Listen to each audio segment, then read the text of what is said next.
Okay, we've got 3 condensing units, not including the one on the exterior outbuilding. On the outbuilding there's a mini split. But all 3 of the condensing units are pretty much identical. They're all carriers. They're all 1 year old. They're all 3 tons. And they all use, this one is not 3 inches above the ground. It hasn't been elevated 3 inches above the ground. That's number 3.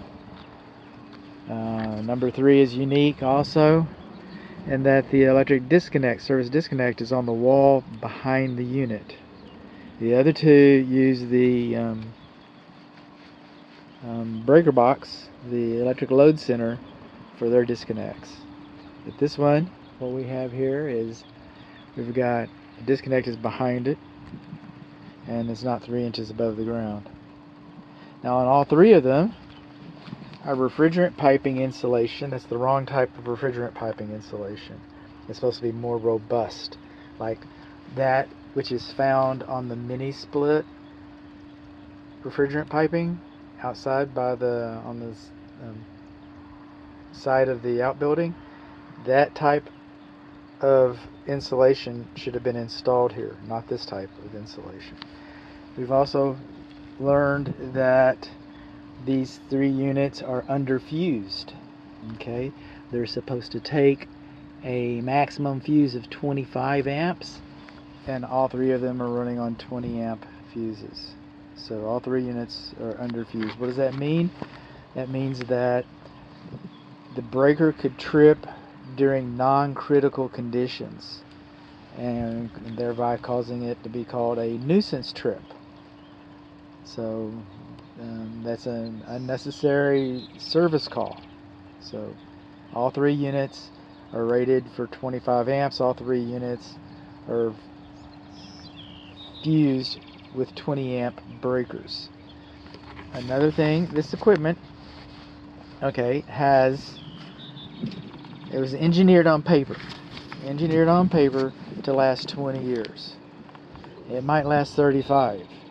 But Las Vegas is going to give you 14. This is a 1 year warranty. This is a 1 year old system. I get that.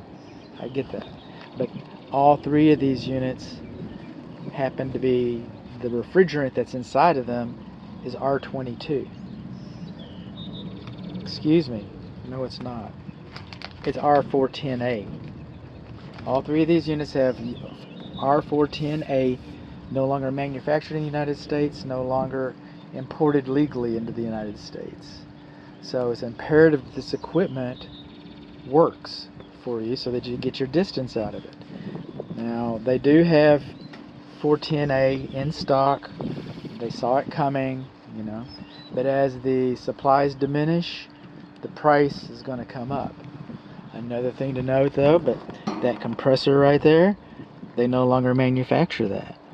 And if you have high and low switches and other devices, those are no longer manufactured either. Okay, these coils are no longer manufactured. You'll be able to get a fan, something like that. Okay, but outside of something like that, then you're looking at replacing the system.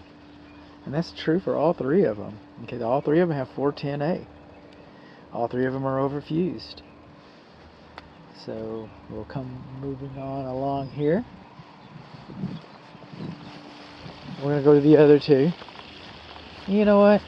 I'm going to take the scenic route. I'm going to cover a couple bases here. But one scenic route is the GFCI for the patio is located behind the big screen TV there. So you have to go behind the screen to reset the GFCI. I'm sorry, it's just the way I found it. Okay. And moving on along.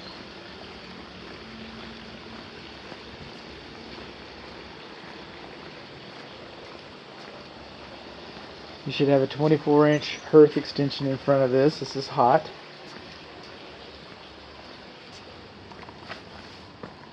And this is the mini split. The mini split condenser. This is the type of insulation that we're looking for. And while we're here, the disconnect's not supposed to be behind it. While we're here, the condensate drain line is not supposed to discharge so close that it's a nuisance to the house. This is all wood mulch. This is like a recipe for termites. And I don't see a secondary drain line. So the primary and third, I'll just write that up. I'm not inspecting this little room, but I guess I am a little bit. Mini split condensate drains next to the house. Mini split disconnect is blocked. It's behind the mini split condensing unit. How about this?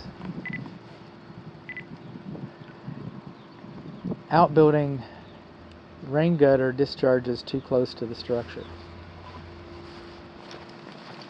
I'll get there.